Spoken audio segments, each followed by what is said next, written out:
Assalamualaikum warahmatullahi wabarakatuh. Sahabat hijrah, semoga hati kita senantiasa terhubung dengan cahaya hidayah. Di tengah derasnya arus teknologi dan algoritma yang mengatur hidup kita. Kita hidup di era di mana sebagian dari kita lebih takut kehilangan sinyal daripada kehilangan sholat. Lebih percaya review online daripada doa kepada Allah. Apakah kita masih menyembah Allah, atau diam-diam menyembah algoritma?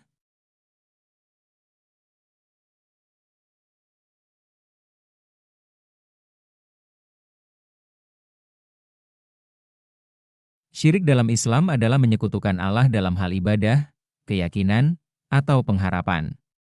Tapi di zaman ini, bentuknya tak selalu berupa berhala dari batu.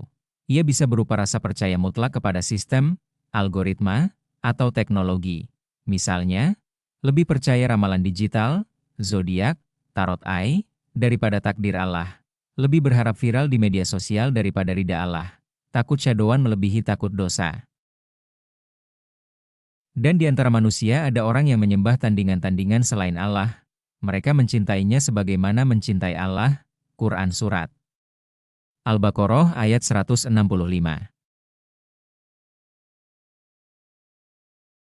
Mungkin sebagian dari kita semua pernah melihat fenomena seperti seorang gamer profesional selalu sholat tepat waktu, sampai akhirnya ia bergantung pada iGaming system dan jadwal turnamen.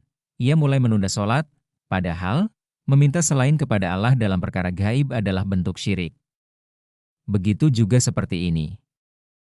Seorang muslimah rutin berdakwah di TikTok. Tapi kemudian, algoritma mulai menurun. Ia mulai mengubah gaya, mengekspos aurat sedikit demi sedikit. Karena, kalau tidak, dakwahku tidak akan sampai luas. Ini adalah bentuk tawakal yang salah. Bukan pada Allah, tapi pada view count. Begitu juga dengan ini, aplikasi AI hari ini bisa meramal masa depan berdasarkan tanggal lahir, data wajah, atau emosi. Banyak yang ikut-ikutan, percaya, dan mulai menjadikannya sebagai acuan hidup. Ini bentuk syirik kecil yang bisa membesar jika diyakini sepenuh hati. Dalam suatu hadis, barang siapa mendatangi dukun atau peramal, lalu membenarkan apa yang dikatakannya, maka sungguh dia telah kafir terhadap apa yang diturunkan kepada Muhammad. Hadis riwayat Ahmad, Abu Dawud. Meskipun perwujudan dari dukun atau peramal tidak ada, tapi mempercayai teknologi secara berlebih, bahkan menuhankan teknologi tidak ada bedanya dengan mempercayai dukun atau peramal. Lantas bagaimana cara kita menyikapi hal ini? Dengan tawakal tetap kepada Allah, bukan suatu sistem yang diciptakan manusia. Algoritma hanya alat, namun Allah yang mengatur hasil. Gunakan teknologi untuk dakwah, bukan untuk kemuliaan diri. Jangan memamerkan amal untuk like, view, atau komentar. Kendalikan screen time, kembali ke Al-Quran. Periksa, apakah kita lebih banyak buka sosmed atau Al-Quran? Teknologi bukan musuh.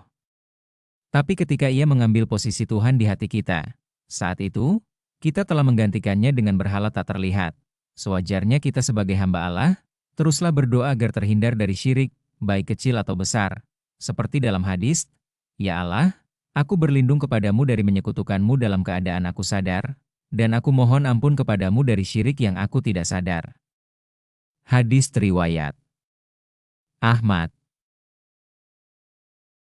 Jika kamu merasa pernah tergelincir dalam hal ini, jangan malu. Yuk, mulai berubah. Bagikan video ini ke temanmu yang mulai lebih percaya pada cuan dari Zeus dan view count dan algoritma daripada Allah Subhanahu wa Ta'ala. Karena syirik digital itu nyata, dan ia sedang menyelinap dalam diam. Saya akhiri dengan salam penutup. Wassalamualaikum warahmatullahi wabarakatuh.